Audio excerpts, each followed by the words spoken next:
And where are you going? What do you want?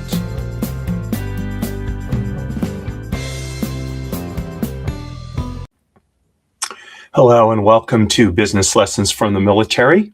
I'm your host, Kevin Bemmel, and I'm here every Tuesday at 10 o'clock Pacific time to talk about military history, doctrine, and leadership practices, and then distill from them lessons that we can apply to our businesses and professional practices.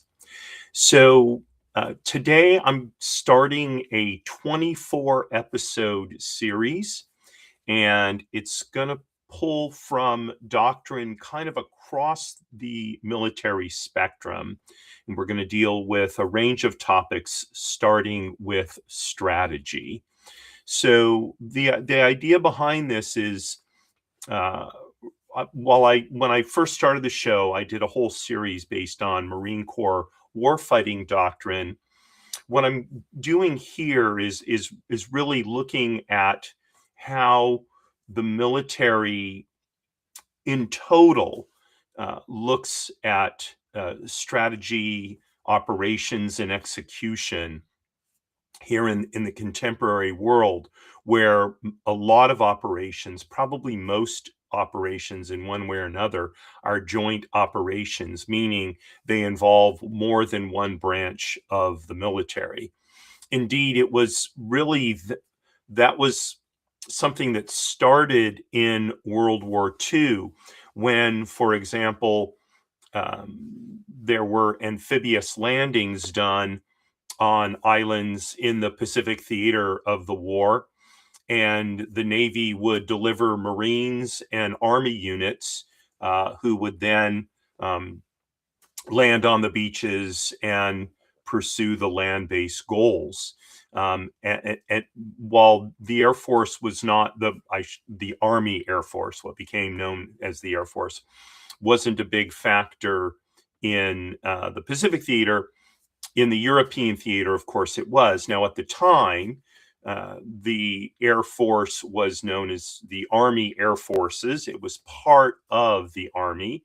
And so one wouldn't necessarily call that a joint operation in the context of today. But the idea of various branches of the military cooperating happened in the European theater as well. For example, on D-Day, where Navy ships transported Army units across the English Channel, provided fire support onto the beaches, etc. So, like I said, this is going to be a 24 episode, roughly 6 months series here, and hopefully you'll find it interesting, informative, and it'll really be something worth your while to follow. So today's topic number one, I'm going to be talking about a core military strategic idea known as ends, ways, and means. So typically, whether in the military or in the business world, a strategy doesn't fail from lack of ambition. It usually comes from unrealistic plans. And so the core idea within ends, ways, and means is that a military campaign will succeed or fail to the extent that its goals, the ends, the plan, the ways, and the resources, the means, will either align or not. If they align, there's a very good chance of success. If they do not align, there's a good chance that the campaign or the strategy will fail. So the idea was to create what amounts to a brutally honest test, forcing military leaders to confront how, not only what they want to accomplish, but how they will accomplish it, and whether they actually have the resources to do so. And in that way, they would avoid being surprised that they're running out of resources or such. And I've talked about different battles on this show where there were misalignments between ends, ways, and means. Now, not necessarily in that context. So I'm going to do that in this format today because I think this is a very useful tool, no matter what the size of your business. Even if you're a solo entrepreneur like me, it's a great way to very quickly get at the heart of any particular initiative that you're going to take with your business. So I'm going to start out, give you a little bit of the history of this doctrine. Ends, ways, and means was really originated by the United States Army. It really came out of the U.S. Army War College. And it was formalized after World War II, and as we moved and refined. I'm sorry, and then was refined as we moved into the Cold War period. So the U.S. military had to plan complex, oftentimes long duration campaigns under political, economic, and resource constraints. So in World War II, while there were constraints, for example, there were manpower constraints, especially toward the end of World War II, the country was on a wartime footing, and its ability to generate materiel, tanks, airplanes, munitions, guns, etc., just increased enormously. One could easily make the case, I think, that the reason the Allies won World War II was because the United States was able to gear up military production so effectively. So in the post-World War II and moving into the Cold War period, so the U.S. Army War College created and refined this doctrine, and it became joint doctrine, meaning how things were going to be done when more than one service branch was involved. It really came through kind of a process of looking at Clausewitzian theory, the idea of a purpose-driven war, but also national security strategy planning, as well as joint strategic planning. So all of these sort of came together in the development of this doctrine. And then by the 1980s through the 1990s, the ends, ways, means concept was really a foundational concept that was taught at the Army War College, the Naval War College, and the Air War College. And it basically was codified in joint publication JP, in other words, 5 TAC O, which is the joint planning portion of JP5.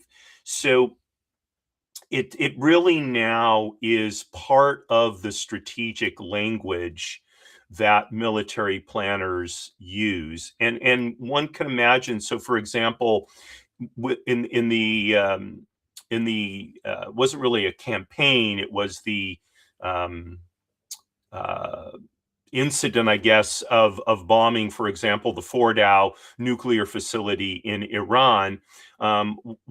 While I don't know this firsthand, if I did, I couldn't talk to you about it.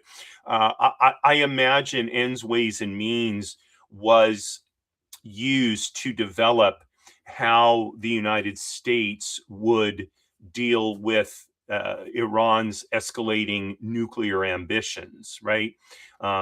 It was a very limited strike. The way that it was done with, long-range bombers launching from the central United States, and other bombers launching from other places to create a sense of what is really going on here, and then, of course, the means using those deep piercing munitions, right? all of it was designed to create a particular impact, not just, of course, on the facilities themselves, but a geopolitical impact. And so you can see in this very limited example, ends, ways, and means being used quite effectively.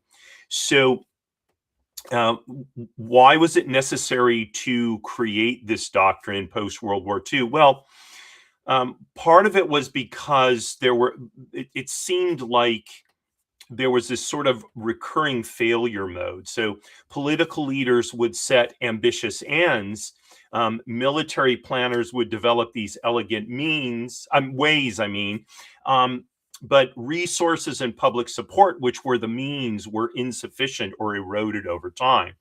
So look at an example like Operation Market Garden, which was initiated by Bernard Montgomery, Field Marshal Bernard Montgomery, the most senior British commander involved in the European theater.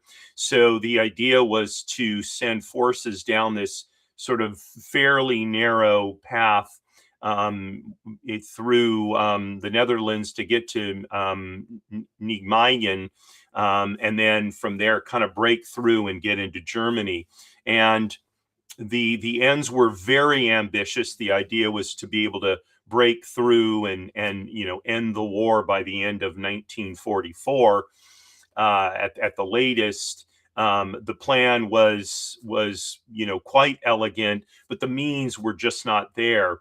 Landing these airborne troops far ahead of where regular troops and armor could reach, based on the constraints of the roads on which they had to travel. The means were just not there. They were completely insufficient. Now, this type of ends, ways, and means planning wasn't being used at this point in World War II, and it was, I think, one could argue that it was the failure of such operations as Market Garden that necessitated the development of this type of strategy. So, some examples of how it's been used, post World War II, unsuccessfully and successfully. So, looking at the Vietnam War, not just any particular battle, but the war in general, right? The ends of the Vietnam War were to prevent the spread or expansion of communism in Southeast Asia. So the means was this sort of gradual escalation, this attrition strategy, but the means, with limited troop levels and constrained terms of engagement, what became fragile domestic support, really eroded the ways. And in the end, it proved that the ends were more ambitious than what both political leadership and with the sort of watching the ongoing nightly death tolls and wounded tolls, really became more than what the American people were willing to absorb as well. So this is a sort of textbook example of ends, ways, and means not aligning in a way that, if one had looked at it under that strategy, would have seen that how the Vietnam War was prosecuted was unlikely to be successful. And if you talk to people who study the war today, they will tell you that this sort of gradual strategy and sort of limited application of resources, it just wasn't going to work. Okay, but then move on to 1991, Operation Desert Storm. So the ends were to eject the Iraqis from Kuwait. So there was a very limited scope to that operation. The ways were to create a coalition for warfare, create air superiority, followed by rapid ground maneuver. And the means were just massive coalition forces. There was a clear political mandate and overwhelming logistical support. And in the event, because the ends, ways, and means were aligned, the campaign went off extremely well. It concluded very quickly, and it met its objectives, which was to kick the Iraqis out of Kuwait. So that's an example of relatively modern disciplined strategic planning that then was able to deliver the ends that leadership, the Bush administration at that time, was seeking to achieve. So contrast that with the war in Afghanistan, which lasted for 20 years from 2001 to 2021. The initial ends was to disrupt Al-Qaeda and remove Taliban safe havens, but it morphed into a nation building exercise with the idea that democratic institutions were going to be established in Afghanistan and create a block of not a block, but a point of regional stability. So, there was mission drift there over the 20 years that was problematic.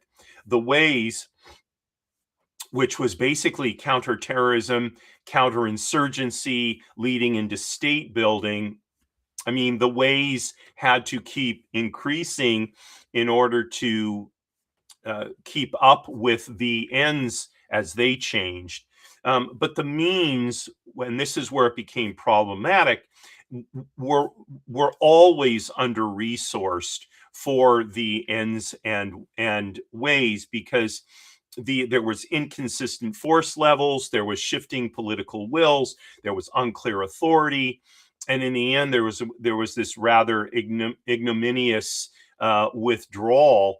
And of course, Afghanistan essentially is back today where it was, in the 1990s. So again, this is an example where, because ends, ways, and means was not rigorously applied, you had this mission drift. You had you had these sort of plans that became very you had the ways, the plans, which became very grandiose, but the means never kept up with either one. So why, in spite of the fact that over the last 60 years, I've given you 2 out of 3 examples that failed? Well, one can see where it's rigorously applied, like in Operation Desert Storm. It's very effective, right? And so why do military leaders still use it? Well, it's because it forces an explicit prioritization. So we don't have unlimited military resources today. In fact, our military resources are fairly heavily constrained. And so when the military is asked to plan an operation, it does so under this strategy. Now, keep in mind that the final decision doesn't rest with the military.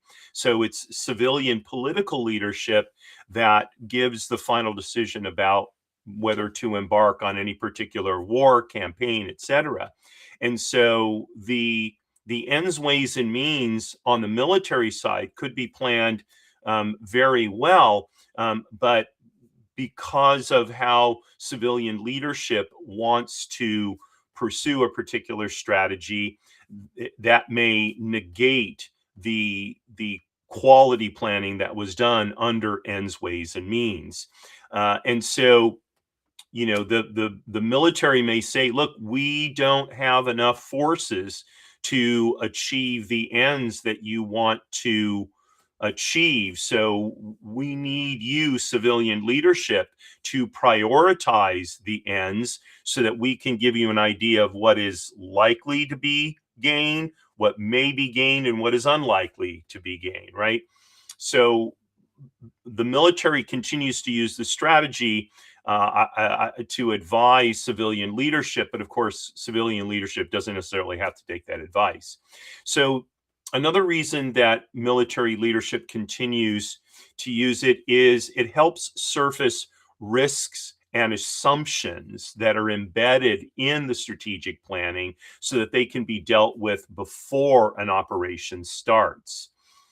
Next, it helps to identify where there's this sort of strategic inflation like there was in Afghanistan. So it really enables military leaders to say, in essence, we can't do all of this. So, what matters most, civilian leadership, so that we can present you with a plan that has a high likelihood of succeeding. So, um, from a military plan perspective, so misalignment of ends, ways, and means is considered negligence, not optimism. And it's negligence because it oftentimes means that people are killed or wounded, to no achievable end.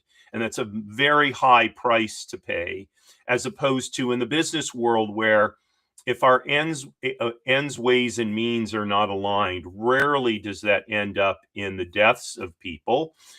Typically, what it means is financial and other resources are wasted, squandered, perhaps, but nobody dies. So it's an existential strategy for the military, whereas it's more of a financial strategy or uh, for businesses. Okay, so I'm going to take a quick break and then I'm going to come back and apply this to the business world.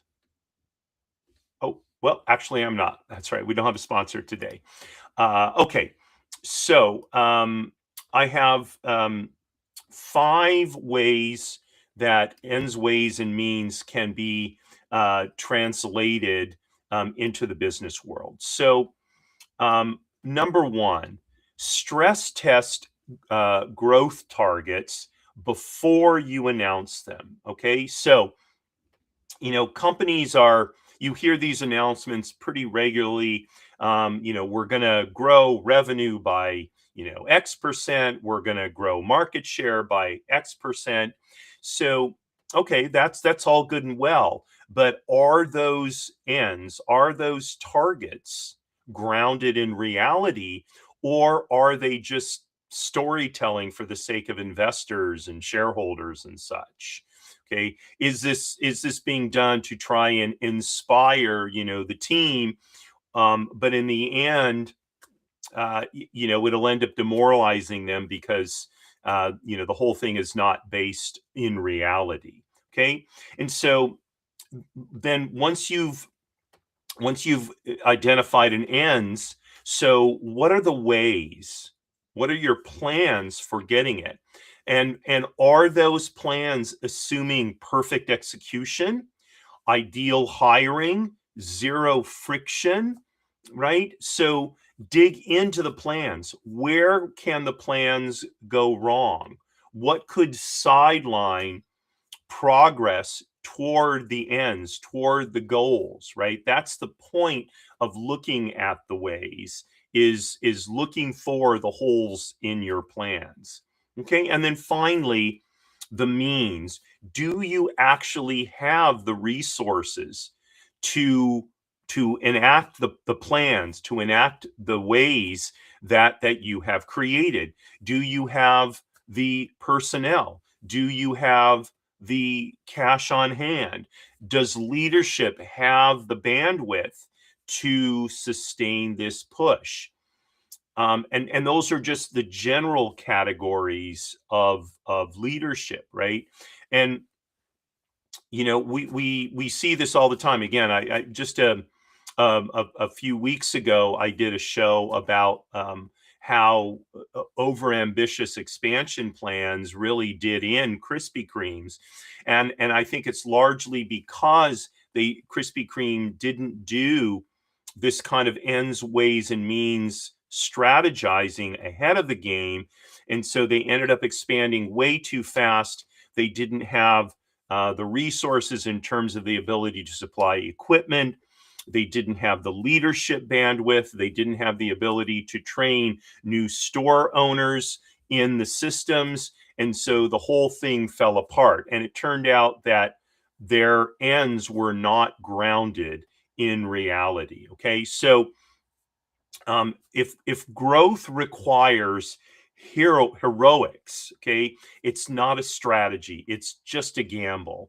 And I think there's, because we can't control market forces, business is enough of a gamble without turning our plans and taking the things that we do mostly have in our control and sort of tossing them to the winds. Okay, so stress test your growth targets, okay, before you announce them. Make sure that they're grounded in reality. Okay, number two, expose hidden assumptions in strategic plans. Okay, so the ends can sound clean. So we want to expand revenue by 20% in this fiscal year. Okay, that's a pretty clear goal. You have 12 months to grow revenue by 20%.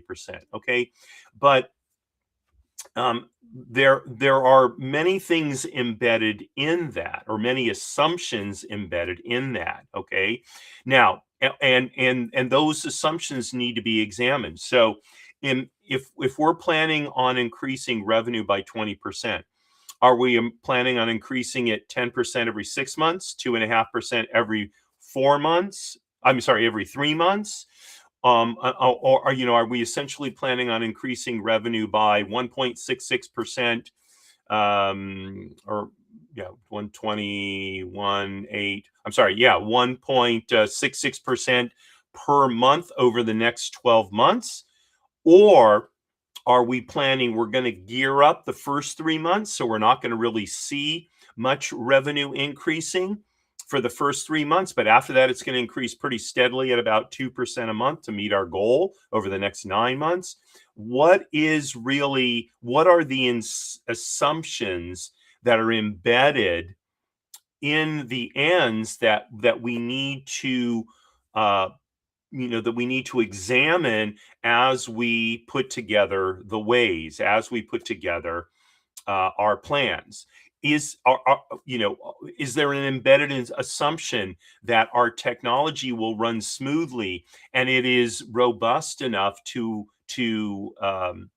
support this type of expansion? Okay, how will the culture respond to the business growing by essentially a fifth over the next year? Do we have the personnel to support that expansion? It's all good and well to get the sales in the door, okay, but what about the ability to service those new clients or customers? Do they exist, right? I talked about this example, I think, a couple of weeks ago. I was talking to a prospective source of business, and he was talking about, ramping up business and blah, blah, blah, blah, blah. And I said, you know what? I didn't say this to him. I said, you're part of a huge organization. You've got dozens of people to service your clients, and the ability to scale that up much more rapidly than I do. So I'm not looking for that kind of rapid growth. For my business, if I get one new key client a year, hey, that's a fantastic year for me, because the kind of revenue a key client will generate, and then what I want to be able to do in terms of servicing that client. Okay, I need to be able to devote my attention to the new client while still making sure that my existing clients are well taken care of. For me to get 3 or 4 key new clients in a year, it would probably wreck my business, because there would be no way for me to properly service all those new clients. And for me to get the people in that I would need to do that would be very difficult, because the kind of skill set that I need to have in the people with whom I work is not so easy to find, right? So we need to look at the hidden assumptions, basically unhide them, unmask them in our strategic plans to make sure that things are aligned. So if assumptions stay implicit in other words, stay hidden, failure arrives as a surprise. Whereas if we uncover the assumptions, okay, now going back to the example of the 20% sales growth, okay, we may decide, okay, we need 3 months to ramp up for this, but then our assumption is going to be that sales are going to grow like 1.9% a month for the next 9 months. Okay, we know that's what the assumptions are. By the way, those assumptions may turn out to be unrealistic. Okay, maybe what we need to do is ramp up for 3 months, plan for maybe a 1% sales growth for the first 3 months, and then over the last 6 months we need to have something closer to 2.5% sales growth per month over the final 6 months of the 12-month period. Whatever we make our assumptions, make them explicit, examine them carefully, and at least that way, if they don't come about, it's not a surprise. We know where we were perhaps too ambitious, too optimistic in our planning. Okay, number 3, align resources before launching an initiative. Okay, so too often businesses love starting initiatives without allocating the proper means. This was really the story with Krispy Kreme that I mentioned a few minutes ago. So military planners asks, what stops if this starts? Because they know they have limited means.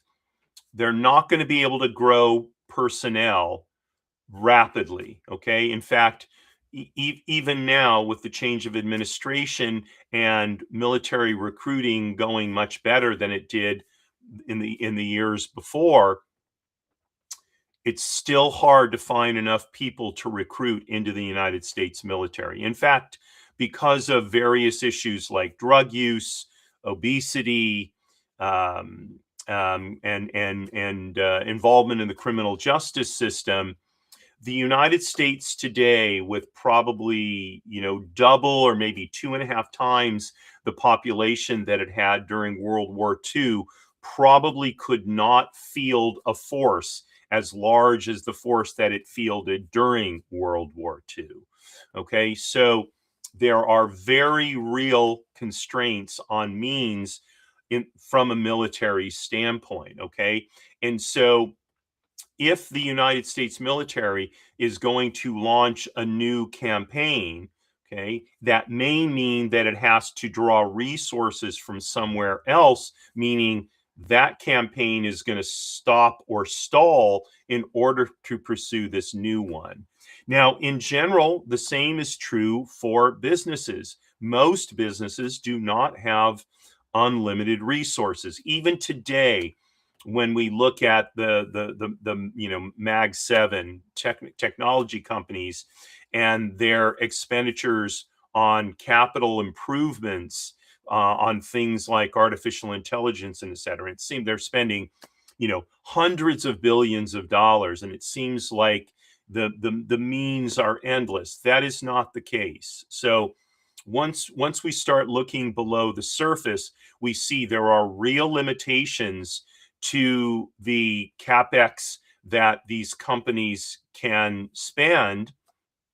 And in fact, investors are starting to look at that more closely recently to understand how sustainable are these investment plans, because they are what's undergirding the means. Undergirding the ends, which is to be the most significant player in the AI field. That's what all of these companies are vying to do.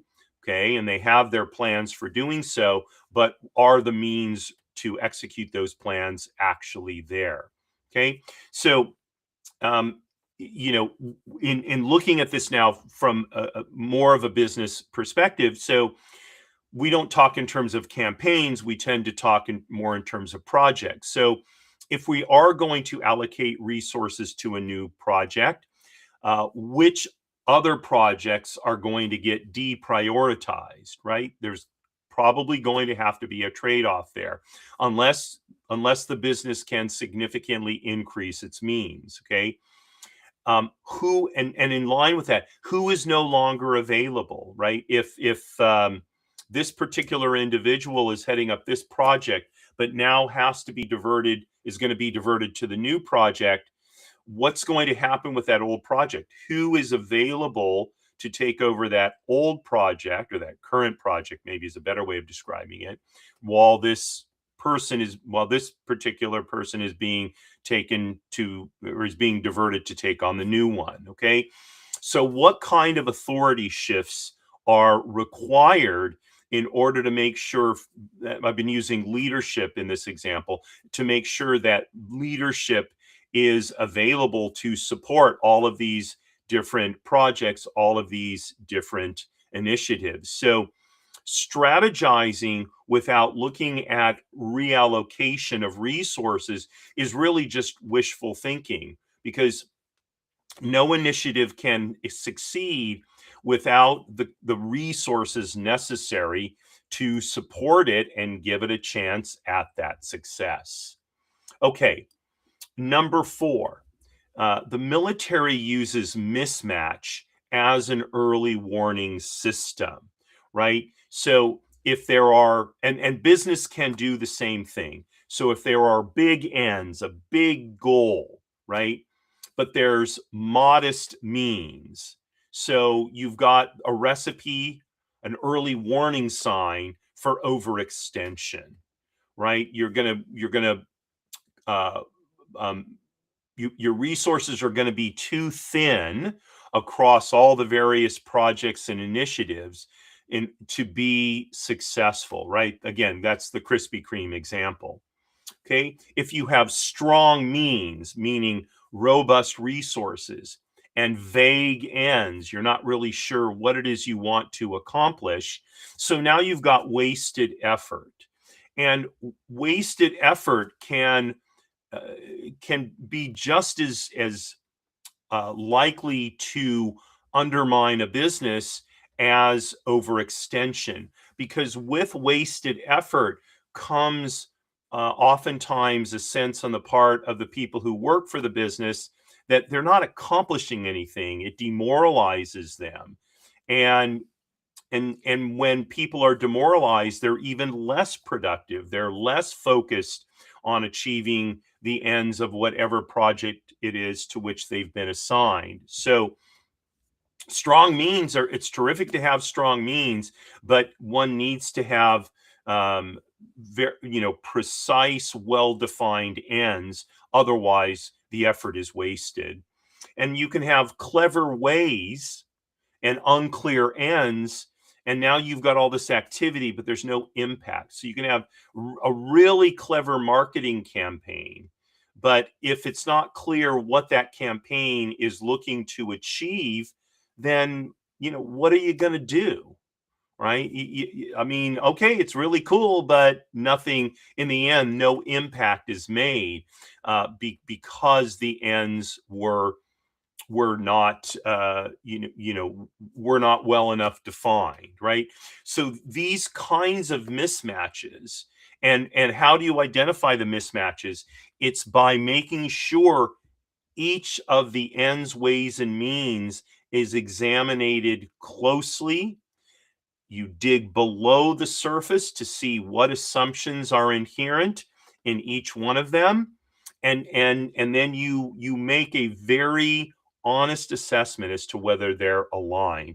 And if you get a sense that they're not aligned, that's your early warning system to change what you're doing, so as to not overextend your business, waste your effort, or create a lot of activity without impact. Okay, so you want to adjust, not double down. Okay, so imbalance is often defended instead of corrected, and that's the wrong strategy. Okay, we want to correct, not defend, an imbalance or a misalignment, I think, is a better word. Okay, and then finally, number 5. So make risk explicit and owned. So military doctrine states that risk is unavoidable. Okay, we're not going to avoid risk. We want to be able to manage it effectively. Managing risk is what reduces its potential negative impact on a campaign or an operation. Okay. But we're not going to get rid of risk in a military operation. And the same is true in business. There are always risks in business. There are political risks over which rarely does a company have any control. There are market and economic risks, again, over which a company rarely has any control, right? In March of 2024, right before the first wave of tariffs were announced, businesses, they had no idea what the administration was planning. And then it hits and it's like, oh my gosh, there's this new risk, completely unanticipated, right? And so they had to respond to that. And those kinds of risks are difficult to impossible, to certainly to avoid, let alone to manage. They come out of left field, right? That's one of the criticisms of that was one of the criticisms of the tariffs regime, right? But other risks can be managed. They may not be able to be erased, but they can be managed. So we as leaders of businesses, we need to look at, first of all, where do risks exist? Are there risks in our systems, in our technology, in the logistics for our operations? Are there risks in our personnel? Do we have certain people who, if they leave the company or get sick and can't work, they represent a bottleneck, and the company won't be able to operate nearly as efficiently because they're not there. Okay, so we need to look at the various risks to our company, and then we need to look at, why are these risks acceptable? And we may conclude some of them just are not acceptable. So if we have single points of failure because only one person knows how to do something, well, so then that's probably not an acceptable risk. We need to get some duplication, so that if somebody gets sick or leaves the company will continue to operate. So I know in a company I oversee as an asset to an estate, we instituted a new property management software program. And one of the people at the company has for a long time handled all of this sort of bookkeeping, record keeping for the properties. But I made it clear that I wanted at least two people to learn how to use the software, because I couldn't have the company in a situation whereas if this one person, God forbid, got sick or chose to leave the company, all of a sudden we can't manage the properties because no one knows how to use the software. So that would be an unacceptable risk, to have only one person know how to use a program, even in a small company. And this is a small company. There's only a handful of people who work there, right? And then, so once we've identified the risks, determined which ones are acceptable and which ones are not, and then mitigated the unacceptable risks, that leaves the risks that we've deemed to be acceptable. Who owns those risks? Who in the organization owns them? Does the CEO own all of them? Or are there department heads that own some of them? Are there vice presidents or senior vice presidents or whatever who own some of them? Who is responsible for managing that risk? Okay. And by making it clear who has the responsibility to manage a particular risk, it makes it more likely that if that risk rears its ugly head, someone will be there to respond to it appropriately. Okay. So business leaders often try to essentially outsource risk to the market or to this sort of vague execution. No, that is not the way to handle risk. Yes, there is market risk. Okay.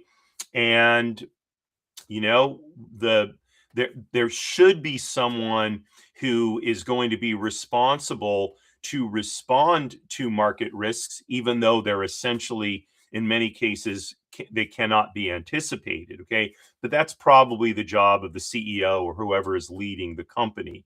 Okay. Or whoever his team is for those kinds of issues.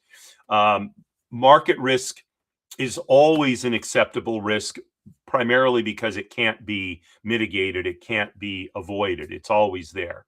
So knowing who is responsible for continually assessing market risk and responding to it can mean that the organization responds more effectively. Okay. Another example, oh, it was just execution. Well, that's too vague.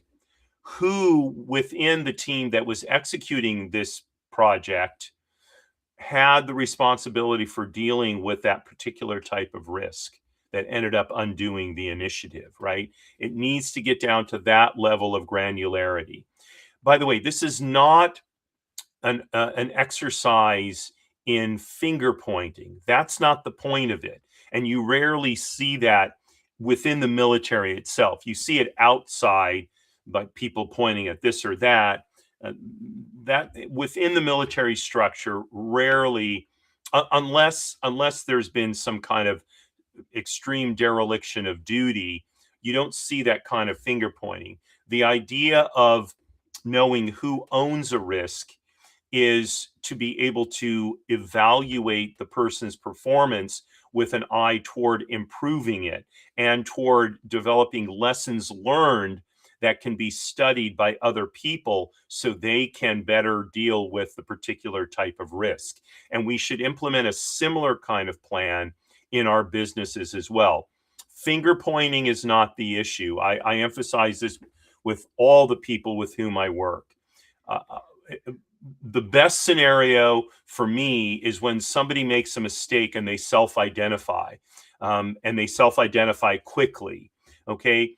And one of the reasons I spread the gospel, so to speak, of I'm not looking to level blame, right? What I'm doing is what I want is to be able to identify problems and as quickly as possible address those problems so we can minimize the negative impact they have on a particular business or a particular project or strategy within the business. Okay. So if no one owns the risk, the organization absorbs it silently and it remains a more potent risk. Okay. Whereas if someone owns the risk, that person is on the lookout for it, can respond to it as quickly as possible, and can mitigate its impact. And as importantly, can provide what we call in the military an after action report so that other people can look at what happened and potentially apply those lessons to the risks for which they're responsible. Okay. So ends, ways, and means is a framework. It isn't about being, strategically conservative. It's about being honest. It's about identifying the potential pitfalls in a project, in an operation, so that they can be dealt with before it commences, rather than having to do so on the fly. So disciplined leaders, they don't lower ambition. What they do is they align it with reality so it has the best chance for success. Meeting 50% of a goal because it's aligned with reality is far better than trying to go for a goal that's twice as big. And because it's so big and resources are stretched thin, in the end, they only make it 25% of the way to the larger goal. Okay. And indeed, making it only 50% of the way to a large goal is not as good as making it 100% of the way to a goal that's half that size. Okay. Now, it may be in the end that the goal could have been a little bit larger. Okay, maybe, and so then next time maybe push a little bit more.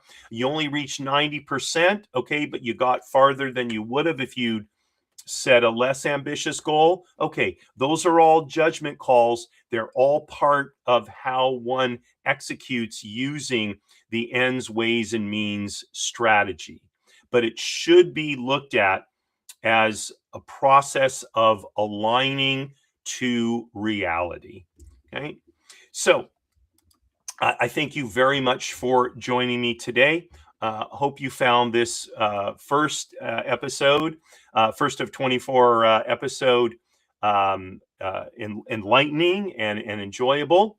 If you have questions, comments, criticisms, links to social media will be in the show notes. Always happy to read those. If you like the show, if you're watching this on Spotify or Apple Podcast or for that matter, YouTube, please drop a comment what you like about the show. I would really appreciate that. It will help me attract new viewers and listeners, which is really the point of the show, is to help out more people. And finally, if you're not on my subscription list on YouTube, please do consider subscribing to my YouTube channel. And that way you'll always know when a new show is going live. So thanks again very much for joining me today. Wishing you a wonderful rest of the day and signing off as I always do. Marie, darling, you are my belle.